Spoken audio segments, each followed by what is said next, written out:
The following program is produced through the community television facilities of Saugus TV. The opinions expressed do not necessarily represent the views of Saugus TV, its staff, board of directors, or underwriters.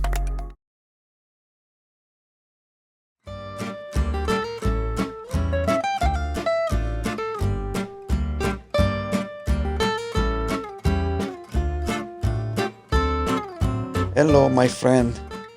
Here is another issue of the return of the disgruntled Italian. And even though in all my my issues and my episode I was that much disgruntled, now I can say I want to be disgruntled, and I think I have reasons for it.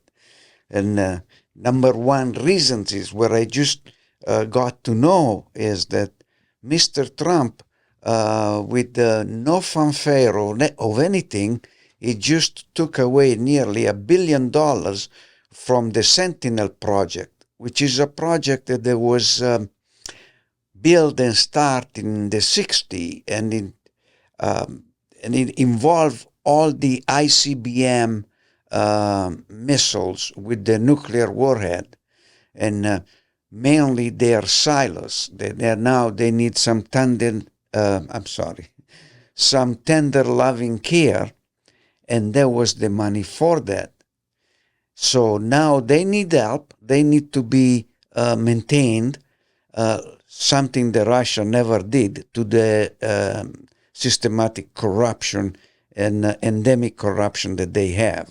Okay, so why Trump will take that money off? You're not going to believe this. It's going to be a hard time. I got to wrap my head around this. It's the fact that the airplane that Qatari gave it to him as a gift, now it needed to be retrofitted because that's what he wants to use. He probably think that Air Force One is not up to the task to his taste. And what is going to spend the money is to retrofit this flying palace, all right? And that's not, that it's taxpayer money, okay? We paid for that. And at the end of his term as a president, it can never be soon enough, he's going to take the aeroplane home because he says that's my plan. It's personal. But he spent it for retrofitted just our money, the money that we paid for. We paid to the government so that the government do its business, not the pleasure of one single person. Okay, it's unbelievable. He tries, for the last couple of months or so, he tried to fit into the, into the image of a president. He could never fit that one. He's just so phony. So, I wish I have another English word. I have quite a few of Italian words, but even the Italian will probably tell me, don't say it. So, I'm refraining to go further on the description of his character.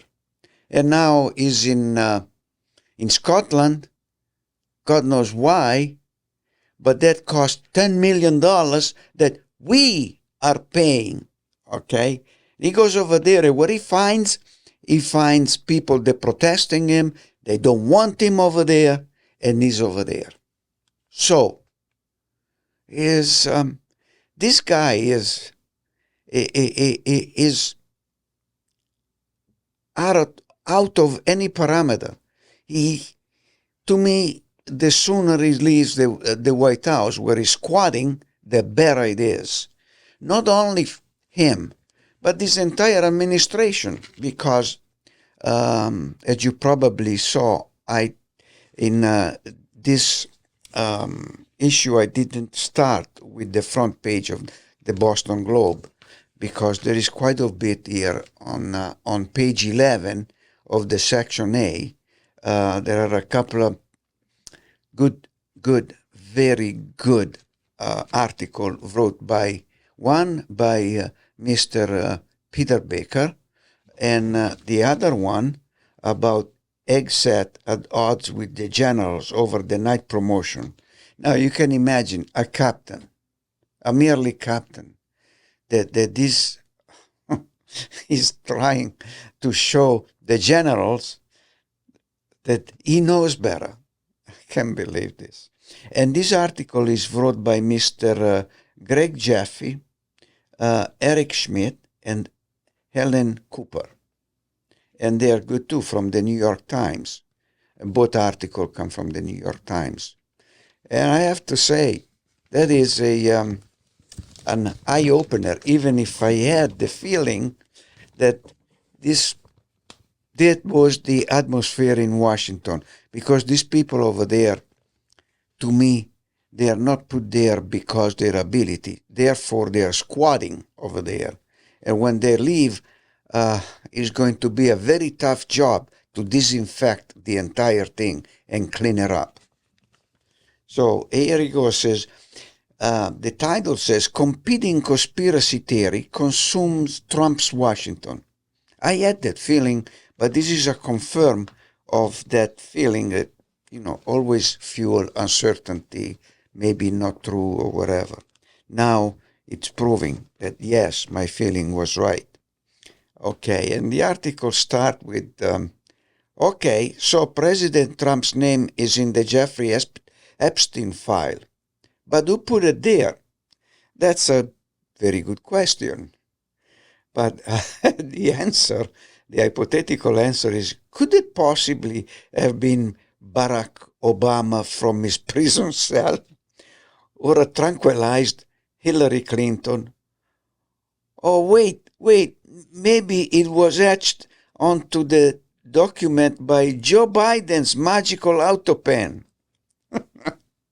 And about the autopen, I have a thought of it. That's the Republican kept saying and pushing this conspiracy that Biden, he was unable to write this all this legislature and this order that he writes down and says, okay, so he must be using an autopen. But he didn't write that many. So now let's see, who could have possibly be using the autopen right from day one? Right, why didn't I think that before? Trump. They say he wrote 100 of them the first day. How can possibly be taking his time to read it, to sign it, and then again from 1 to 100? He is more likely to use the autopen, and that it's cover a system where this Republican administration, including part of the Congress, are accusing the other party to do the misdeed that they are doing. That is a technique. And they're using it over and over and over again. And I hope the American people, they understood that. And they knew and give the proper value to that bunch of lies. That I'm talking about lies. Oh boy, yes. They are saying that there is one character that scientist, the Russian scientist, that now they wanted to get rid of it and send it back. Okay, she lies at the custom when she came back in with the frog embryo. She forgot, and then obviously when something of that nature happened, especially at the custom, it's hard really to keep it together. So she had to lie. Now, that one lie, in compare, let's see, from 2016 to 2020, well over 1,000, upward of 30,000, not 1,000, 30,000 lies says by the president. They shouldn't be lying. The president are all through his administration. Okay? now. And he's still here. He become president a second time. It's something unbelievable. And I hope history keep it recorded so that we don't make that mistake ever again. Okay? Oh boy, this guy is okay, so as he said, it was just a magical auto pen of Joe Biden, maybe. Okay? Now it says, no commander-in-chief in his lifetime has been as consumed by conspiracy theory as Trump, and now they seem to be consuming him. They have been the rocket fuel for his political career since the days when he spread a lie that Obama was secretly born overseas and therefore not eligible to be president. To me, in between that and in between what all the lies that Trump says, let's say who could have been more eligible for president? Hands down, Barack Obama. Why? He left a beautiful economy, just like Biden, and now Trump is wrecking it. As I said about the aeroplane that Qatari gave it to him, or close to it, $1 billion. I don't know what he thinks they are. He thinks they are like maybe peanuts, something like that, $1 billion. Well, $1 billion, it can probably improve by far Social Security, Medicare, Medicaid, and you name it, all social program. But this is the stuff he doesn't care. He doesn't care about American. He doesn't care about anybody but himself. Not even his family. I don't have a very good memory, therefore I can't remember. But the things that I remember is even throw his own children under the bus to save his hides. Please. Oh boy. Okay. Now, and more than a decade later, Trump is coming full circle by trying to divert attention from the Epstein conspiracy theory with a new and improved one about Obama supposedly committing treason. Yeah, he probably tried to say that because he knows what it takes to do a treasoning act. He knows that. So, and now he tries to slap one on Obama. That guy's got no limits, no limitation on his imagination. The point is, what I see is this coward, those less than human Republican, they condescending of what he says. And I'm referring to one in Congress. These people, they are stealing their paycheck day in and day out. They don't do their job. They're talking about God knows what, except for the problem that this country is roiled in since Trump took power. Okay? And, well, I can't say in word what I hope, but history told can say in my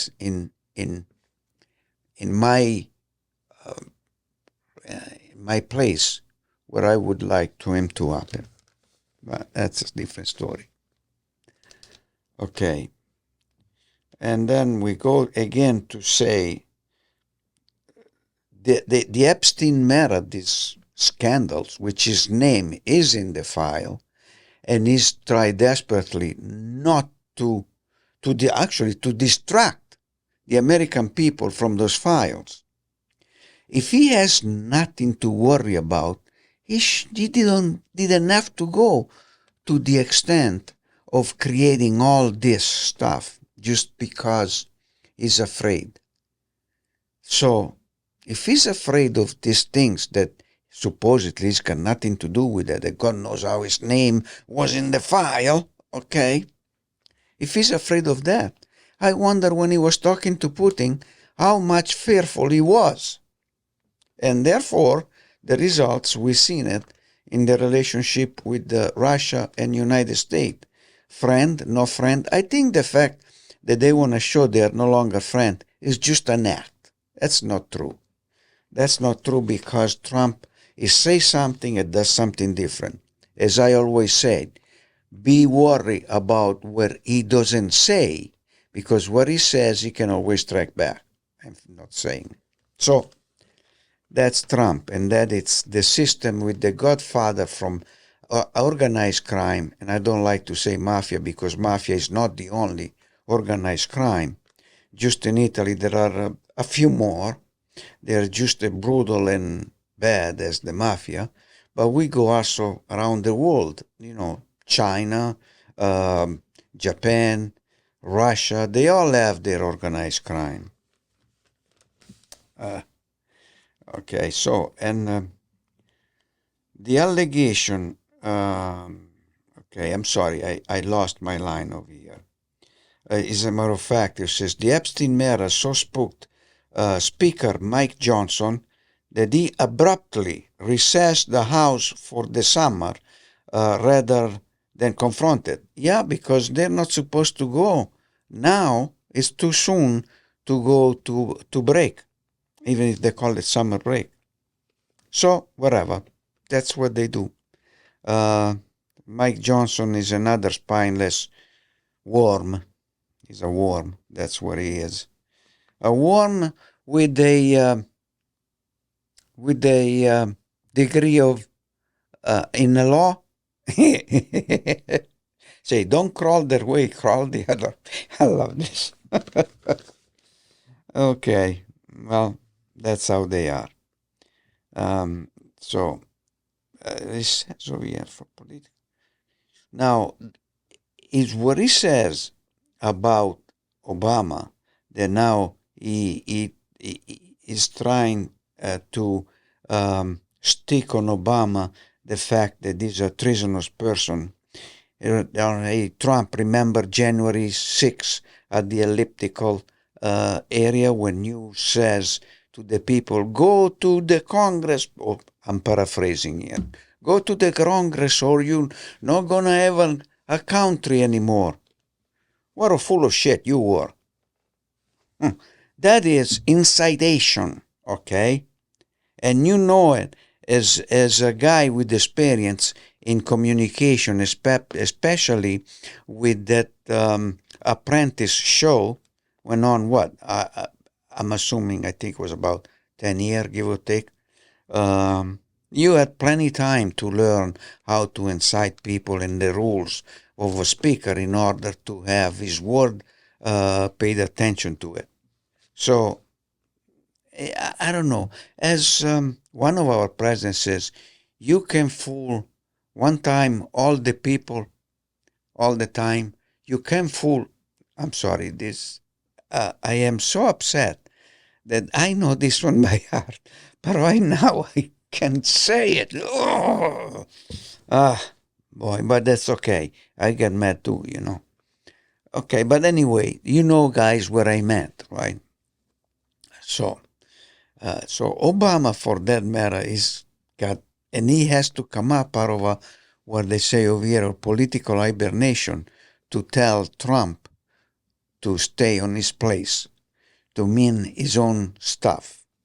That the guy did, Obama did a beautiful presidency, two-term consecutively, and he left an economy that was thriving. After he picked up an economy from George W. Bush that was in terror. So, okay.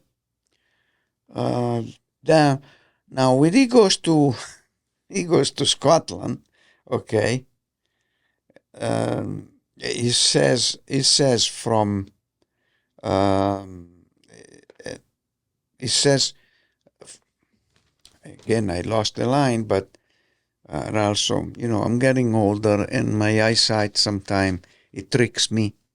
So, and I really wanted for you to know what's going on.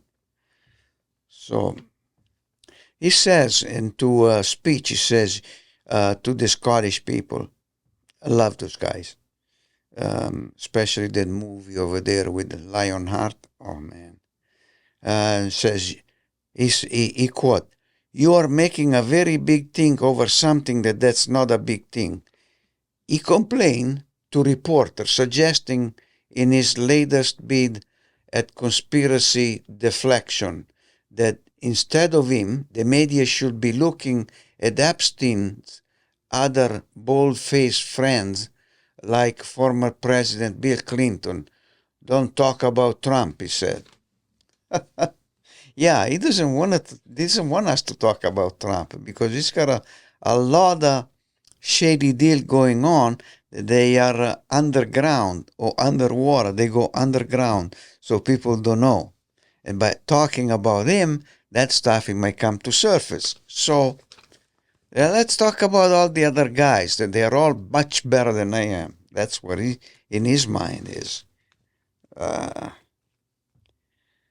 Okay, now Mr. Baker says, he comment says, conspiracy theory have a long place in American history. Many Americans still believe that the moon landing were faked. Yeah, right. Wait, that they have one of the largest audience in the world. They have people very smart on communication, and they couldn't call it and say that's a fake. Yeah, these guys, they believe in conspiracy, or they know everything. They there is no one, and nothing can get them over them. When they're arrogant like that, it's not good. It's not good. The 9/11 attacks were an inside job. Well, I gotta say, for in those days, for about a split second, the doubt come to my mind. But as I got informed, I know that wasn't true. There was some stuff that probably was being thrown by some stars in the United States, and mostly that stuff was pumped in by Soviet or Russia propaganda. Okay. So, and says, or that the government is hiding proof of extraterrestrial visitors in Roswell, New Mexico. Now, and he says again, 65% of Americans told Gallup pollster in 2023 that they think there was a conspiracy behind the assassination of President Kennedy. That one, it will never be solved, and that's why that's the polls that has those results at 65%, because no one can really prove otherwise. While on other stuff that there was mentioned previously, yeah, it has been proven that that's just in the past. It doesn't affect us. It never did. Yes, it never did, because those conspiracy, that's all they were taking as conspiracy. But in those days, there were people in power with a grain of salt in their brains, and they understood, and in versus today, that they have nothing in their skull. Only 3 flies flying because there is plenty of room in there. Okay, and then again, that they say it was conspiracy behind the assassination of President Kennedy. Now, during the 2016 Republican primary, Trump tied the father of one of his rivals, Senator Ted Cruz of Texas, to the Kennedy killing, citing a photograph with Lee Harvey Oswald. Yeah, where there is one when you need one. Anyway, it's this is funny, because Ted Cruz, it was for a long time after he lost the primary, he went crawling back to Trump. That's how much of a principle of a man he is. That after his father was smeared, his father now, not a cousin, not a friend, his father, Trump smeared him, and he's still going crawl back to him. Yeah, I will crawl back to him with a knife, crying out loud, if he smeared my father. But that's Ted Cruz. We know the value of that man. He should be off politics. Maybe he should be taking order from that guy that has that show. What's his name? This Dirty Job. That's where he should be taking order from. Oh, well.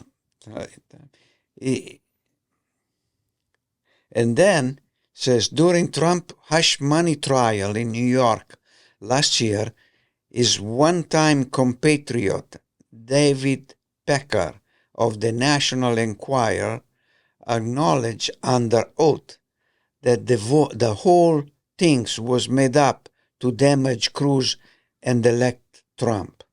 So, well, that's Cruz. That's how much spine he's got. Unrepentant Trump stuck to his false assertion about Obama's birthday place for years, only grudgingly admitting late in the 2016 campaign that his predecessor was in fact born in the United States.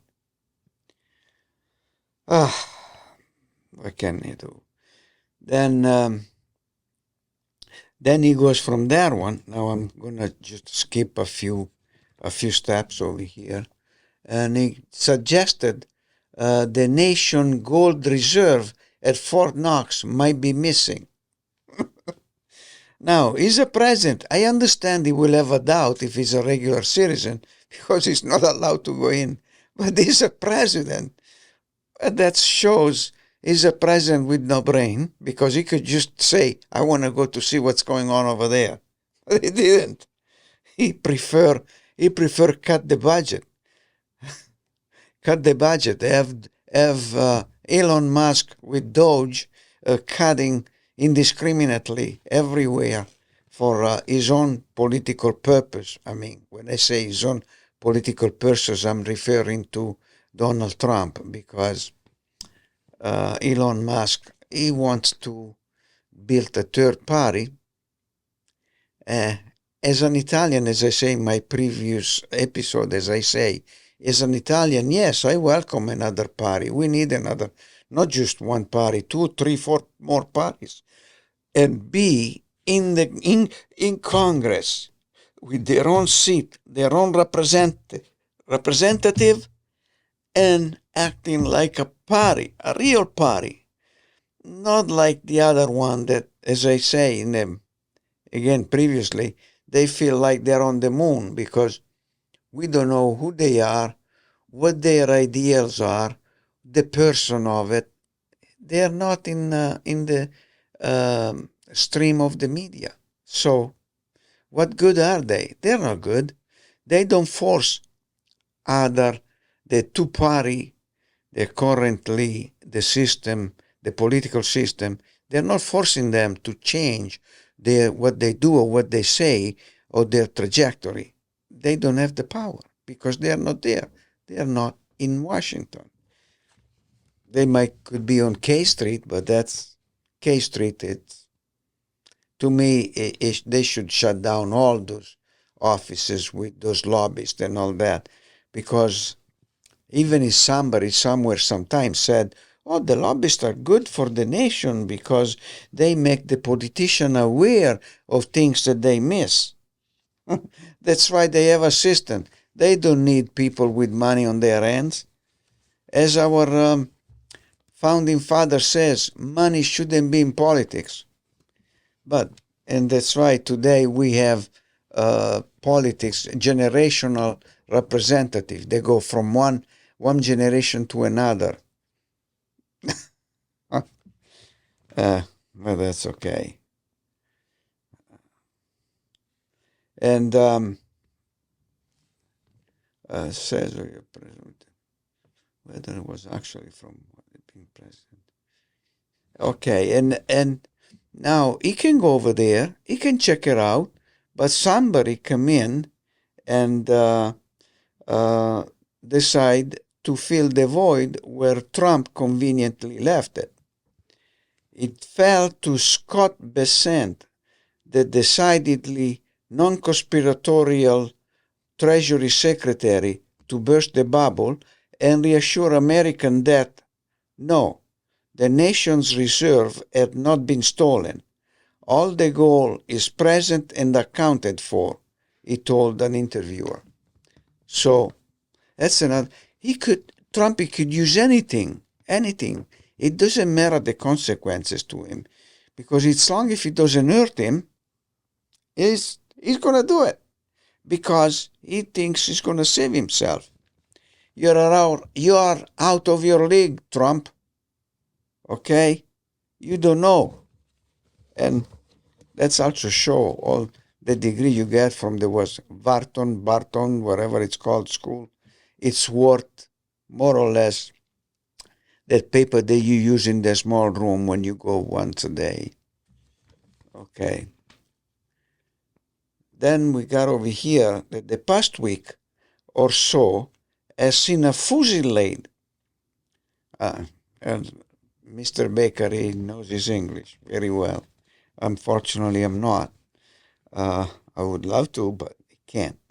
That's okay, because I can find my way to express my thought anyway. So it says, this past week or so has been a fusillade of Trumpian conspiracy theories, seemingly meant to focus attention away from the Epstein case. And now we go to Tulsi Gabbard. She should be going home needing a sock. I don't care. I'm not the macho guy, because no, I believe in equality. But she cannot be an equal because is brain.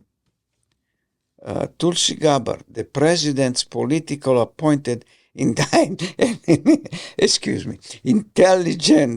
chief, trotted out an inflammatory allegation that Obama orchestrated a years-long coup and treasonous conspiracy by skewing the 2016 election interference investigation, despite the conclusion of a Republican-led Senate report signed by none other than, oh, look at that, Marco Rubio, now Trump Secretary of State. I wonder if there was any quid pro quo over there.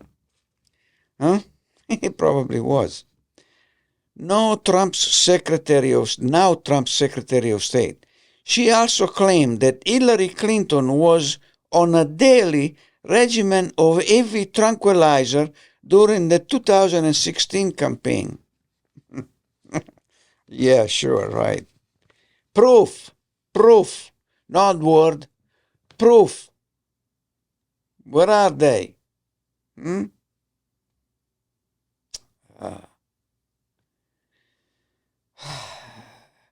Mrs. Gabbard, proof are important. Proof are way that gives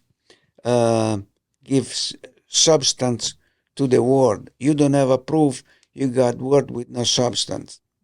So that is the competing conspiracy theory consumed Trump's Washington. Instead of thinking about what people need, to think about seriously expand Social Security, much more seriously expand Medicare and Medicaid for the people, and the food in the school for lunch, and all this stuff. You people, I don't know, but I'm never gonna give up. And as long as I'm allowed to be at this mic, I will stay here until I see, and I hope I help, the positive end of Donald Trump, which is positive for us, not for him. In my mind, the image that I cultivating of Trump has got an orange jumpsuit. Yes, I think he looks good. It meets with the color of his skin and the color of his hair. It's perfect match. And then he can stay there until die. Well, that's not me. I can do that.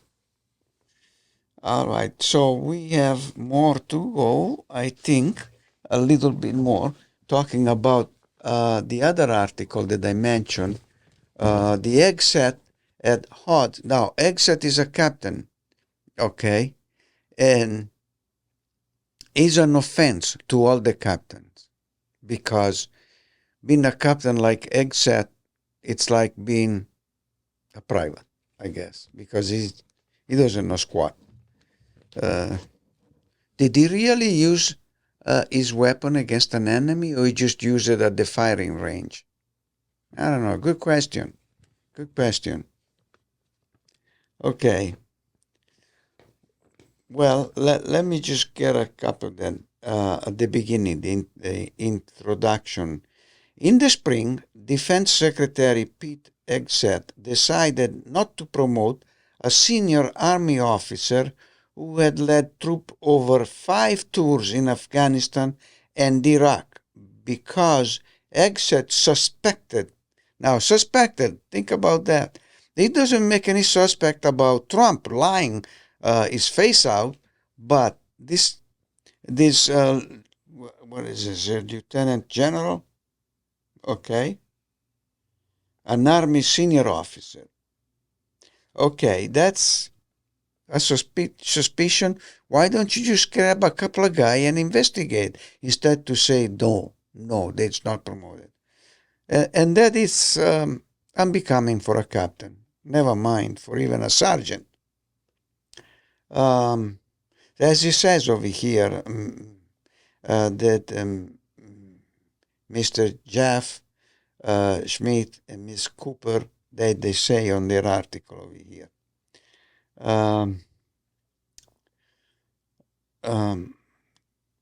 Suspected without evidence that the officer had leaked sensitive information to the news media, according to 3 people with knowledge of the matter.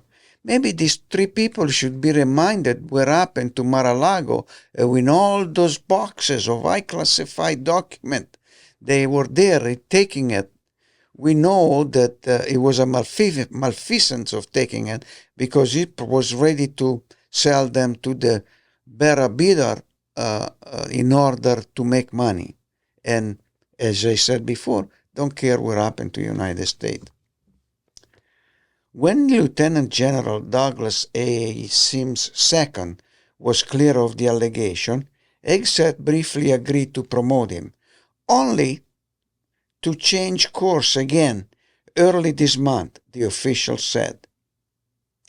This time, Hegseth maintained that the senior officer was too close to General Mark Milley, a former chair of the Joint Chief of Staff, when President Trump had accused of disloyalty. Disloyalty. Maybe it wasn't a disloyalty. Maybe it was a loyalty to the United States, which is the exact opposite to be loyal with you. And he's as a general with integrity, honor, and impeccable service, decide to take the things, decide that it's right, not wrong.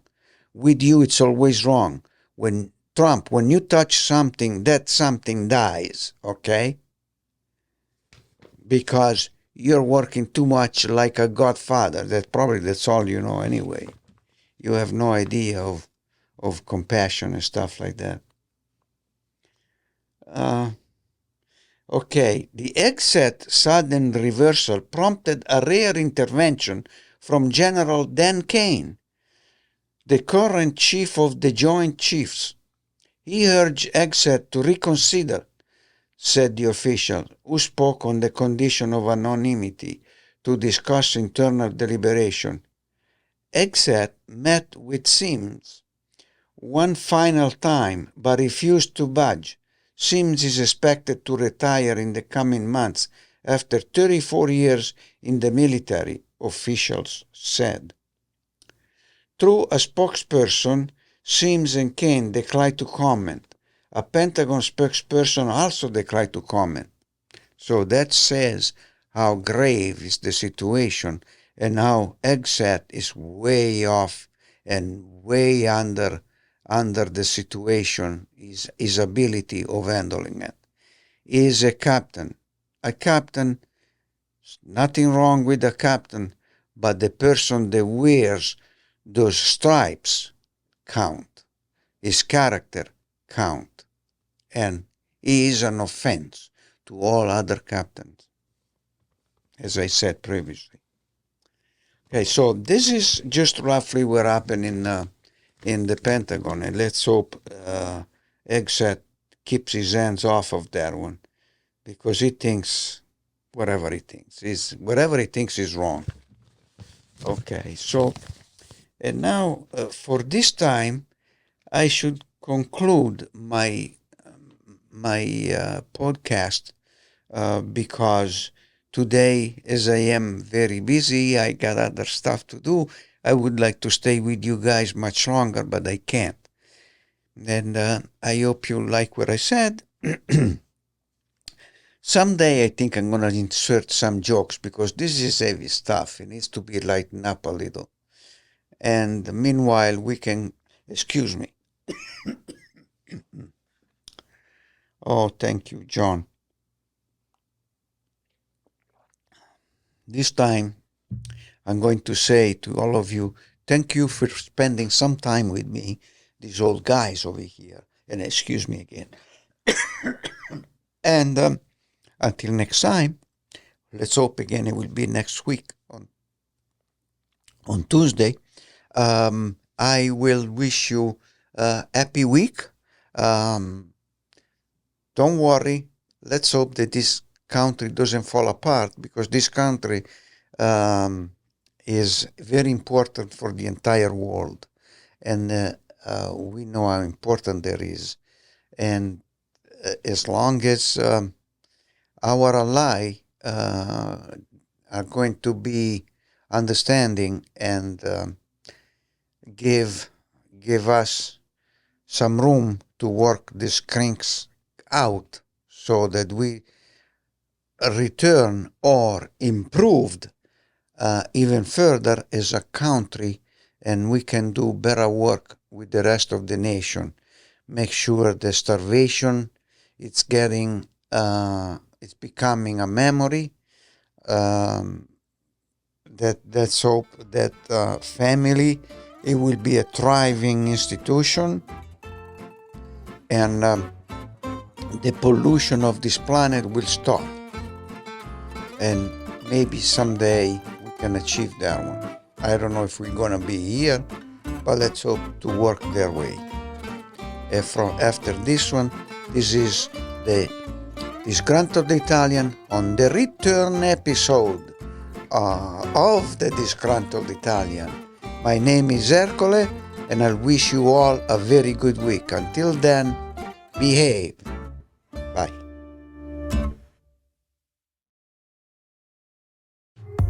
The preceding program was produced through the community television facilities of Saugus TV.